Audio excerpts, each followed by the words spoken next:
Israel eliminou mais um militar do alto escalão iraniano diante de um ataque aéreo em Teherã.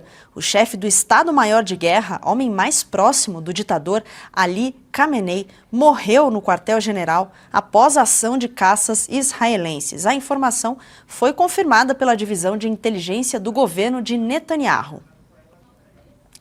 E ainda no Oriente Médio, a guerra por lá escala e a expectativa pela entrada oficial dos Estados Unidos aumenta. Nós vamos acionar o nosso correspondente internacional, Ivan Kleber. A permanência de Trump no Canadá para a reunião do G7 durou menos de 24 horas. E de volta a Washington, o mundo aguarda aí os próximos passos do republicano. Ivan, boa tarde, seja bem-vindo. Boa tarde, Tawane, Serrão, Musa e uma saudação especial a toda a audiência do Jornal da Oeste. Pois é, como você bem disse, a permanência de Donald Trump durou muito pouco no Canadá porque ele teve que retornar a Washington para conduzir os trabalhos e acompanhar esta guerra Israel e Irã. Informação de agora, Tawane. Enquanto estamos ao vivo aqui no Jornal da Oeste, Donald Trump está reunido com conselheiros, assessores, na sala de situação da Casa Branca, conhecida também como Situation Room. E a opção militar está na mesa dele. Ele está justamente tendo essa conversa com a equipe para decidir se opta pelo ataque militar às instalações nucleares do Irã. Obviamente que não saberemos quando esse ataque acontecerá, pode ser nas próximas horas, caso Donald Trump dê a ordem, ou amanhã, mas o fato é que, repito, enquanto estamos aqui ao vivo, Donald Trump está tomando a decisão, talvez a mais importante desde que ele voltou à Casa Branca, de atacar ou não as instalações nucleares do Irã. Do ponto de vista militar, o Pentágono já está pronto, Tawane, apenas aguardando a ordem. Se ela for dada, o Pentágono, a Aeronáutica e a Marinha dos Estados Unidos estão prontas para entrar nesse conflito. Você muito bem disse, de forma oficial. Isso porque os Estados Unidos, desde que o conflito, como está agora, começou na última quinta-feira, vem ajudando Israel com inteligência, serviços de informação, e também ajudando Israel a se defender dos ataques do Irã. Mas em nenhum momento os Estados Unidos atuou ali diretamente para atacar o Irã. E agora o mundo, então, aguarda a decisão que vai sair lá da Casa Branca, Tawane. Pois é, a gente tem uma informação agora que o Donald Trump tuitou rendição incondicional na sua rede social, Truth, Então ele acabou de tuitar falando justamente da guerra no Oriente Médio e tá uma situação tensa, então. O Ivan Kleber trouxe aqui pra gente no Jornal da Oeste ao vivo. O Trump de fato disse a jornalistas, Ivan, que ele queria pôr um fim, não só um cessar-fogo, mas um fim real e também para que o Irã abandonasse por completo esse programa nuclear. Eu vou acionar agora os nossos comentaristas. Jorge Serrão, pode fazer a sua pergunta para o Ivan. Ivan Kleber, o Lourão já disse que tem que todo mundo se render e que ele já sabe até onde está Ali Khamenei, que ele é um alvo facílimo. Agora, a gente quer saber, e essa vai ser a grande pergunta dessa história toda, qual foi o país ocidental que forneceu o tal urânio para o Irã enriquecer, ou se ele já foi enriquecido, e essa história pode sobrar para o lado de cá, na América Latina. Vamos torcer que, de repente, não, mas a situação vai ser esquisita. Agora, Trump deixou claro que o Irã estava pronto para usar um artefato nuclear contra Israel, Isso mesmo, Serrão.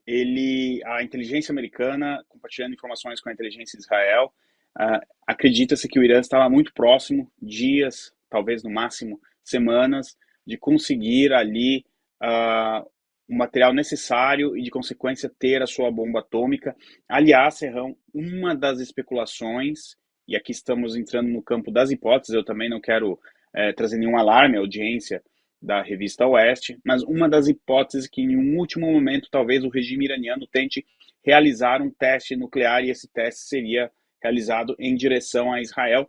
Devo ressaltar que esta possibilidade ainda é muito remota, mas foi divulgada aí nos vários canais de comunicação, nas fontes do Oriente Médio. Quanto ao fornecimento de urânio enriquecido ou não, se algum país forneceu, talvez logo a gente descubra, né? O fato é que, como está aí na tela da revista Oeste, do jornal da Oeste, o Celso Amorim, conselheiro do presidente Lula, esta matéria que está aparecendo na tela é de uma agência de notícias do Irã, eles comemoram o fato do Celso Amorim ter declarado apoio ao projeto de enriquecimento de urânio do Irã, desde que para fins pacíficos, é o que diz a matéria, mas aparentemente os israelenses não acreditam que esse enriquecimento de urânio seja para fim pacífico, e pelo sim, pelo não, estão desmantelando toda a rede, o aparato nuclear do Irã. Tawane, eu devolvo para você.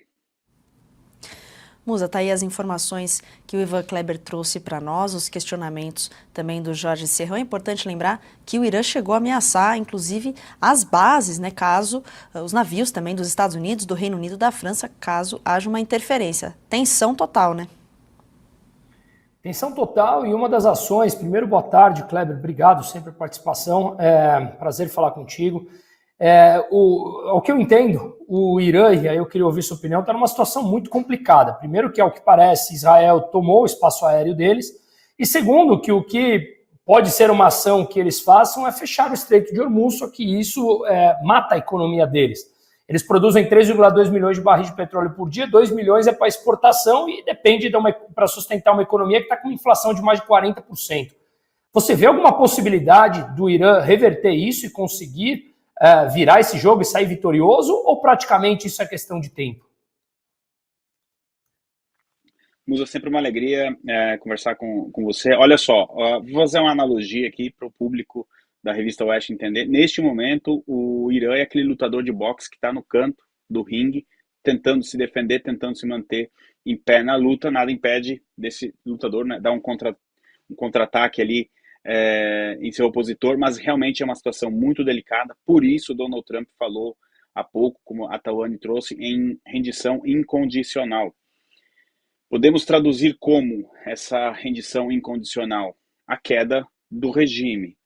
Embora tenha encontrado aí eco, o regime tenha encontrado algum apoio em líderes europeus. O Emmanuel Macron declarou agora há pouco que uma troca de regime no Irã poderia provocar o caos. Como se não tivesse caos, né? Tá tudo em ordem lá agora, mas o Macron declarou isso. E, de fato, a situação do Irã ela é complicada porque eles perderam o controle do seu próprio espaço aéreo. O Israel, os aviões israelenses, os drones israelenses entram e saem a hora que querem do Irã. E esse era um ponto que impedia os Estados Unidos de fato, entrarem no conflito. A administração Trump não queria ter que fazer esse trabalho, digamos assim, de dominar o espaço aéreo iraniano.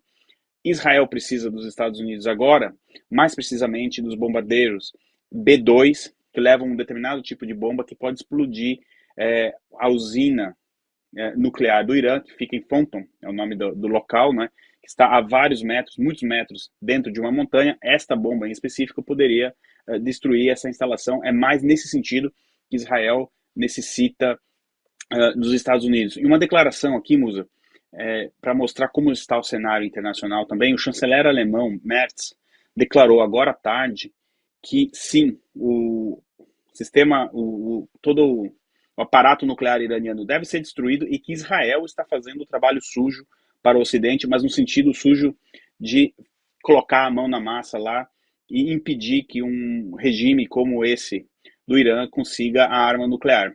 Então, Anny, eu devolvo para você. Ivan, muito obrigada pela sua participação mais uma vez aqui no Jornal da Oeste. Seja sempre bem-vindo e até mais.